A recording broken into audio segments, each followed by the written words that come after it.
इस वीडियो में मुझे आपसे 3 सवाल पूछने हैं। इन तीनों सवाल में से किसी एक का भी आपको जवाब पता है तो कमेंट सेक्शन में ज़रूर मेंशन करिएगा। सबसे पहला सवाल ये है, क्या आपको 12th के बाद पता है कि कौन सा ऐसा कोर्स पढ़ें जिससे हमारी यूपीएससी की प्रिपरेशंस हो जाए। दूसरा सवाल, क्या आपको पता है यूपीएससी में ऐसा कौन सा ऑप्शनल सब्जेक्ट हम चूज़ करें जिससे हमारा मार्क्स इंक्रीज़ हो, हमारा स्कोर इंक्रीज़ हो और हमारा यूपीएससी क्वालिफाई हो जाए। थर्ड क्वेश्चन, क्या आपको पता है डिग्री कोर्स क्या होता है और प्रोफेशनल कोर्स में डिफरेंस क्या है। अगर पता है तो प्लीज़ कमेंट सेक्शन में बता दीजिएगा। इसके बाद मुझे भी कुछ चीज़ें डिस्कशन करनी है।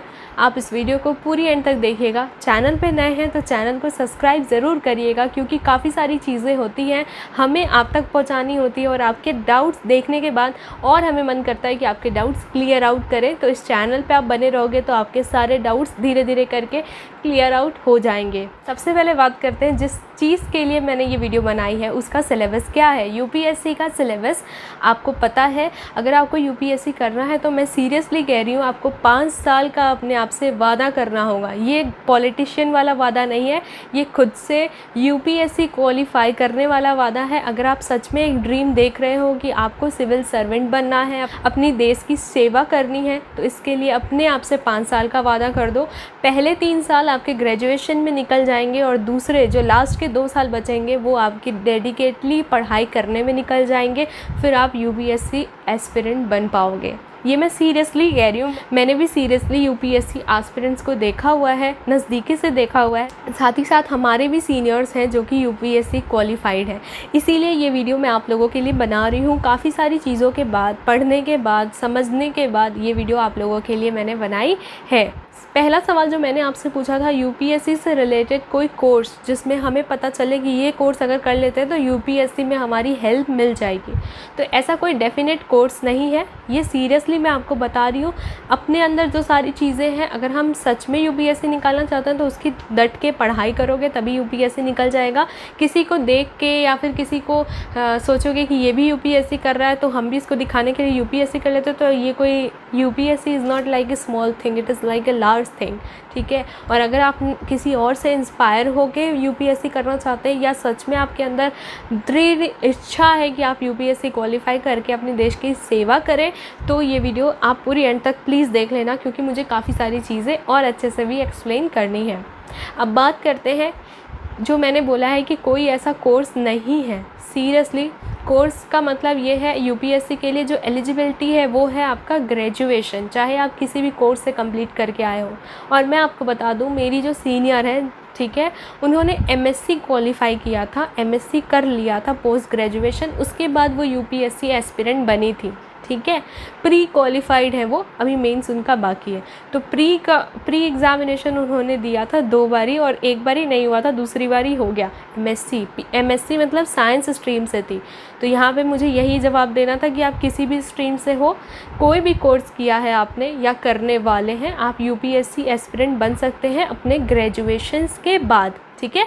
और यूपीएससी से सिलेबस से रिलेटेड डिटेल में सारी चीज़ें मैंने उस गूगल ड्राइव के लिंक में डिस्क्रिप्शन बॉक्स में डाली है, उसको आप पढ़ लीजिएगा, वो ऑफिशियल्स है। ठीक है।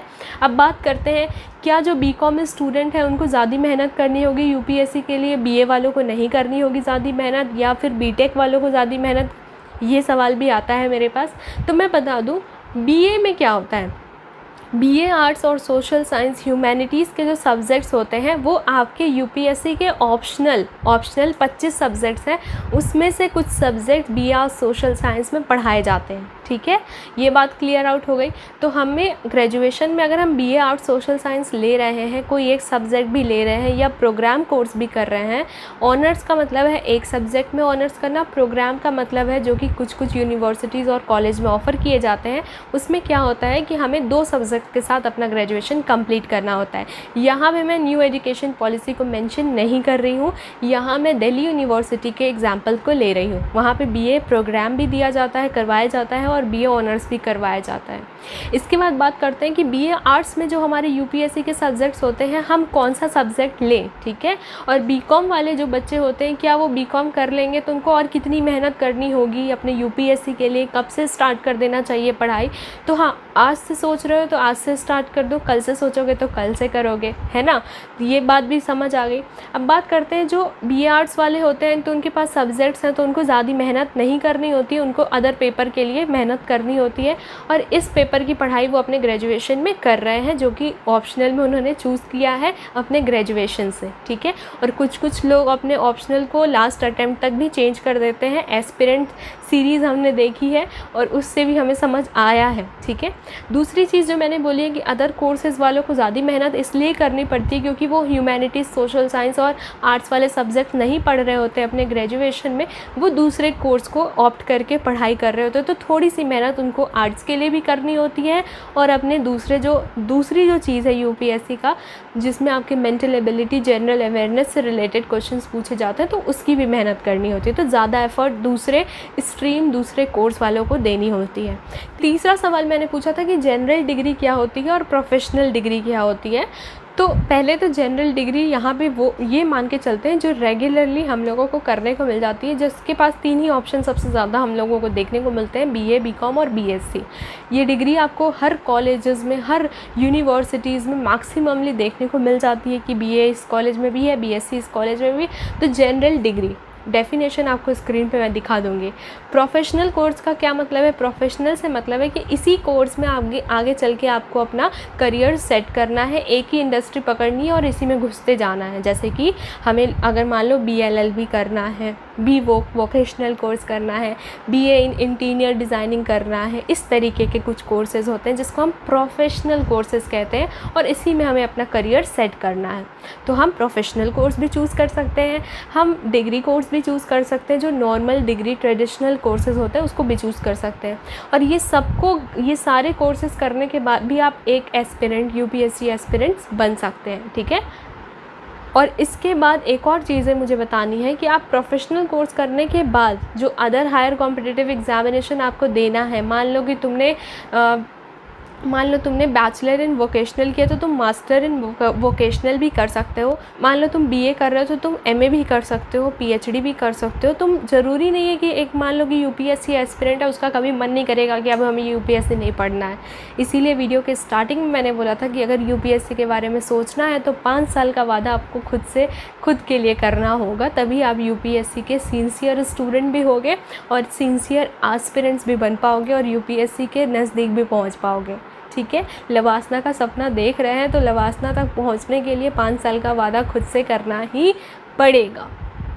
आई होप ये सारी चीज़ें आपको क्लियर आउट हो रही होंगी। और ऑप्शनल सब्जेक्ट वाले का आंसर यही है, जिस सब्जेक्ट में हमारा सबसे ज़्यादा इंटरेस्ट है, जिस सब्जेक्ट में हमारी कैपेबिलिटीज़ है, वो सब्जेक्ट हम अपने ग्रेजुएशन में भी चूज़ कर सकते हैं और उस सब्जेक्ट को हम UPSC में ऑप्शनल सब्जेक्ट भी चूज़ कर सकते हैं।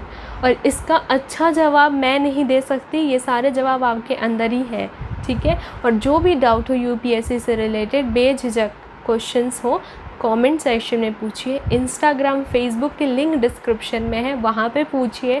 और किसी और कोर्स से रिलेटेड कोई डाउट हो तो वो भी पूछना मत भूलिएगा, क्योंकि उस पर भी वीडियोज़ हमें प्रोवाइड करनी है।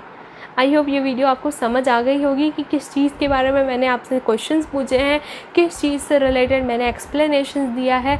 और कोई भी कोर्स करने के बाद ग्रेजुएशन का हम UPSC एस्पिरेंट बन सकते हैं। और आप PG भी कंप्लीट कर लेते हो तो भी आप आ सकते हो UPSC एग्ज़ामिनेशन देने के लिए, बट थोड़ी मेहनत करनी पड़ेगी डेडिकेटली। और जो मैंने आपको ऑप्शनल सब्जेक्ट की लिस्ट प्रोवाइड की है डिस्क्रिप्शन बॉक्स में, ज़रूरी नहीं है कि आप वही ऑप्शनल सब्जेक्ट ग्रेजुएशन से पढ़ने का आपने मन लगाया और क्या पता आपका मन थोड़ा सा हट गया, दूसरे सब्जेक्ट में चला गया, तो ऑप्शनल के बारे में अभी मत सोचो, अभी सोचो ग्रेजुएशन के बारे में। और थोड़ा बहुत मेंटल एबिलिटी, जनरल अवेयरनेस, थोड़ा सा ये सारी चीज़ों को, करंट अफेयर्स को लेके नोट्स बनाना प्रिपेयर कर दो। अगर UPSC करना है तो ये सारी चीज़ें तो आपको पता होनी चाहिए। Signing off, Tata.